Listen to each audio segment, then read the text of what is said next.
Praise the Lord. ஒரு நிமிடம். உங்களோடு எனக்கு பிரியமானவர்களே, இயேசு உங்களை நேசிக்கிறார். நீங்க நல்லா இருப்பீங்க.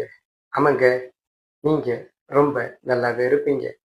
நீங்கள் ஒன்றிலும் குறைவுள்ளவராயிராமல் பூரணராயும் நிறையுள்ளவர்களாக இருக்கும்படியாக விரும்புகிற கர்த்தர் வார்த்தை இப்படியாக சொல்கிறது.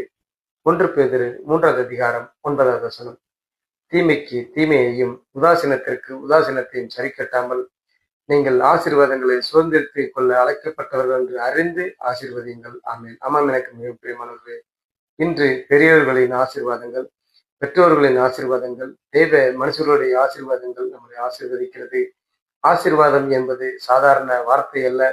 அது உங்களுடைய வாழ்க்கையே உயர்வுக்கு கொண்டு போகக்கூடியது. நீங்கள் மற்றவர்களை ஆசீர்வதியுங்கள், நீங்களும் ஆசீர்வதிக்கப்படுவீர்கள். நீங்க ரொம்ப நல்லா இருப்பீங்க, நீங்க வாழ்வீங்க. ஆமா,